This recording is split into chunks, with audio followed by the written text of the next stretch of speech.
प्रधानमंत्री के उम्मीदवार हैं। बिल्कुल, नीतीश कुमार निश्चित रूप से हाजीपुर सीट पशुपति पारस के लिए काफी महत्वपूर्ण है। चर्चा हाजीपुर सीट को लेकर भी हुई होगी। गठबंधन को हाईजैक करने की तैयारी में जदयू लगी हुई है। इंडिया गठबंधन में अलग थलग पड़ चुकी है। मुख्यमंत्री नीतीश कुमार ने जितना तवज्जो कांग्रेस नेताओं को बिहार वाली बैठक में दिया, उतना शायद नीतीश कुमार को मिली नहीं। नमस्कार, भारत लाइव देख रहे हैं आप और ये रातों रात है। रातों रात में हम वैसे विषयों पर चर्चा करते हैं जो बीते दिनों दिन भर की खबरें जो हैं वो राजनीतिक गलियारे में दौड़ती रही है, जिसकी चर्चा दिन भर आज भी हो सकती है। हमारे साथ हमारे सहयोगी सनी हैं और जो रातों रात खबर है उसका जो पहला जो मुद्दा है वो इस प्रकार है कि नीतीश की बैठक में एजेंडा जो है वो तय हो गया है। सनी, देखिए, कल देर शाम मुख्यमंत्री नीतीश कुमार की बैठक खत्म हुई है और इस बैठक को लेकर जनता दल यूनाइटेड के अंदर काफ़ी चर्चाएं थी। दरअसल इस बैठक में सभी प्रकोष्ठों के अध्यक्षों के साथ मुख्यमंत्री ने बैठक की है। उसके अलावा प्रवक्ताओं की अलग से क्लास ली गई है जी।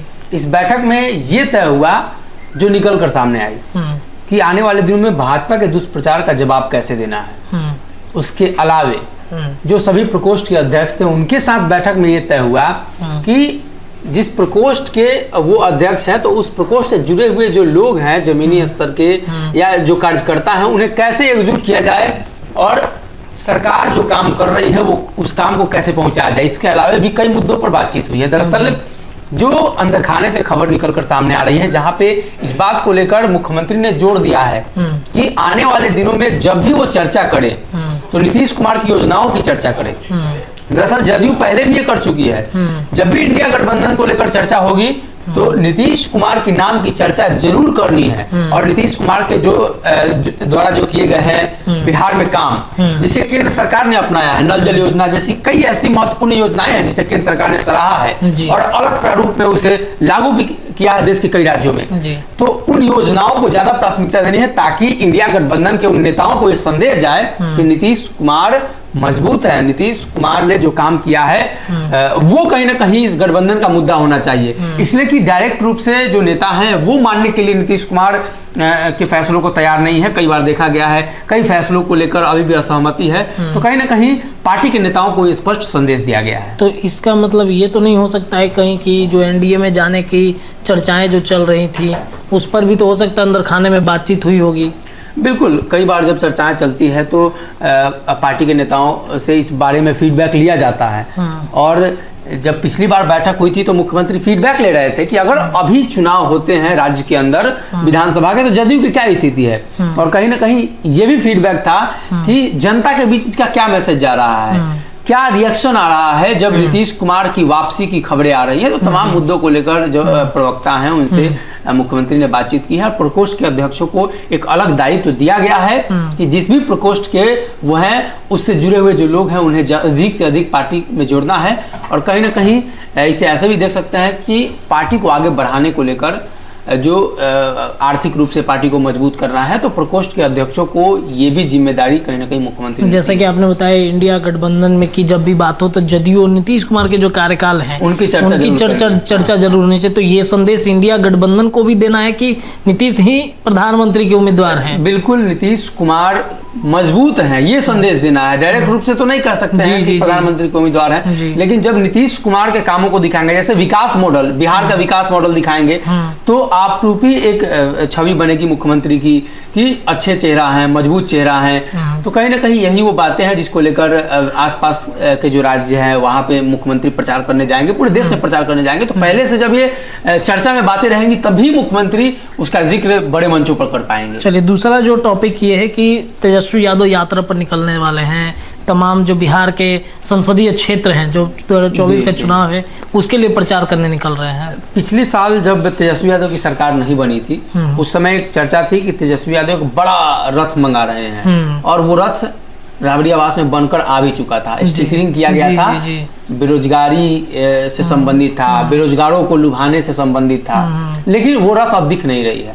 दरअसल तेजस्वी यादव उस समय ही यात्रा पर जाने वाले थे। जनवरी में यात्रा उनकी शुरू होती और मार्च के महीने में गांधी मैदान में बड़ी रैली प्रस्तावित थी केंद्र सरकार और नीतीश कुमार के खिलाफ, लेकिन सरकार बदली और उस रैली को स्थगित कर दिया गया।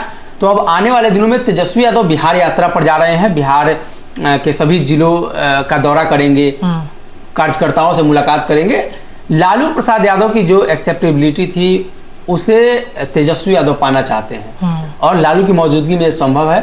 हो सकता है लालू प्रसाद भी तेजस्वी यादव के साथ कई राज्यों में घूमे, कई जिलों में घूमे, आस पड़ोस के पटना जिला तो संभवतः लालू प्रसाद घूम ही लेंगे, सारण गोपालगंज घूमने की संभावना है। तो हो सकता है लालू प्रसाद यादव तेजस्वी को साथ लेकर बिहार घूमेंगे या तेजस्वी अकेले भी बिहार घूमकर पार्टी के नेताओं को अपना जो उनका कैडर वोट है उसे एक बार फिर से एकजुट करने की कवायद कर रहे हैं। ये स्पष्ट रूप से विधानसभा चुनाव की तैयारी तेजस्वी की लग रही है। चलिए अगला पॉइंट है कि पशुपति पारस ने शाह से मुलाकात की है। कई तरह के अटकलें जो है एनडीए गठबंधन में भी चिराग पासवान और पारस जो चचा और भतीजे की जो लड़ाई है सीट को लेकर के, उस पर कहीं ना कहीं जो बातें हैं वो क्या हुई है क्या अमित शाह से? देखिए इसको लेकर ऐसे भी कहा जा सकता है कि सबसे महत्वपूर्ण हाजीपुर सीट है जी, और पशुपति पारस के लिए हाजीपुर सीट इसलिए भी महत्वपूर्ण है कि अगर हाजीपुर से पशुपति पारस चुनाव नहीं लड़ते हैं तो सक्रिय राजनीति से पशुपति पारस साइड होंगे, यानी जो बड़े सदन, उच्च सदन है, उच्च सदन का हिस्सा हो सकते हैं। तो सक्रिय राजनीति से अगर पशुपति पारस किनारा लगाए जाते हैं तो उनके लिए कहीं ना कहीं फायदेमंद नहीं है, उनकी पार्टी के लिए फायदेमंद नहीं है। और पशुपति पारस यही चाहते हैं। पिछले दिनों चिराग पासवान की कई मुलाकात भाजपा नेताओं के साथ हुई, कई तस्वीरें आपने भी देखा। चिराग पासवान भाजपा के कई सांसदों के साथ नए संसद भवन में नजर आए। तो स्पष्ट रूप से चिराग अगर इस तरफ से दबाव बनाते हैं तो उस दबाव को रिलीज करने के लिए पशुपति पारस भाजपा के बड़े नेताओं से मुलाकात करते हैं और पशुपति पारस अपने साथ सूरजभान सिंह को ले जाते हैं और अन्य नेताओं को भी ले जाते हैं। मतलब पार्टी में ये विश्वास पैदा करने की कोशिश करते हैं कि चिराग पासवान हम नहीं, हम अकेले नहीं मिल रहे हैं, हमारे साथ जो पार्टी के नेता है वो भी जा रहे हैं। और निश्चित रूप से हाजीपुर सीट पशुपति पारस के लिए काफी महत्वपूर्ण है। चर्चा हाजीपुर सीट को लेकर भी हुई होगी और लोकसभा चुनाव को लेकर दोनों तरफ से दावेदारी है हाजीपुर सीट पर, और सीट शेयरिंग फॉर्मूले को लेकर काफी चर्चा है। तो क्या हाजीपुर की सीट फाइनल कर ली क्या चाहे पारस जी ने अपने नाम पे? देखिए चिराग पासवान तो दावा कर रहे हैं कि हम लड़ेंगे, बातचीत हुई है, और पशुपति पारस कर रहे हैं कि इस पर कोई कॉम्प्रोमाइज करना ही नहीं है। तो देखना ही होगा आने वाले दिनों में क्या फैसला होता है। लेकिन हाजीपुर सीट को लेकर चिराग पासवान की भी तैयारी शुरू हो चुकी है और पशुपति पारस लगातार हाजीपुर इन दिनों जा रहे हैं। हर 2 महीने 1 महीने पे जब भी बिहार आते हैं तो हाजीपुर का एक कार्यक्रम उनका बनता है और वैशाली का कार्यक्रम बनता है। तो चुनाव के समय सीट शेयरिंग फॉर्मूले को लेकर भी एनडीए में अब बिहार को लेकर लगातार घमासान है, उसको लेकर चर्चा शुरू हो गई। तो मामला अमित शाह निपटा लेंगे, चिराग पासवान वाला और चाचा वाला? संभव तो लग रहा है, राजनीति के चाणक्य हैं वो। लेकिन देखिए चिराग पासवान भी अगर अड़े हुए हैं तो कहीं ना कहीं ये दोनों में से, दोनों चाचा भतीजे में से एक बड़ी जीत होगी जिसके पास ये सीट जाती है। लेकिन घाटा दोनों को है। अगर पशुपति पारस को नहीं मिलता है तो पशुपति पारस को सक्रिय राजनीति से यूँ समझिए तो अलग कर दिया जाएगा। अगर चिराग पासवान को नहीं मिलता है तो कहीं ना कहीं चिराग पासवान जिस सीट से चुनाव लड़ते आए हैं वहां उनकी स्थिति पहले से बेहतर नहीं है, एंटी इनकम्बेंसी है, लंबे समय से है, और इसके अलावा भी जदयू वहां फील्डिंग कर रही है। तो कहीं ना कहीं महत्वपूर्ण है चिराग के लिए। चलिए अगले पॉइंट पे आएंगे कि गठबंधन को हाईजैक करने की तैयारी में जदयू लगी हुई है। देखिए जनता दल यूनाइटेड इस इंडिया गठबंधन में अलग थलग पड़ चुकी है।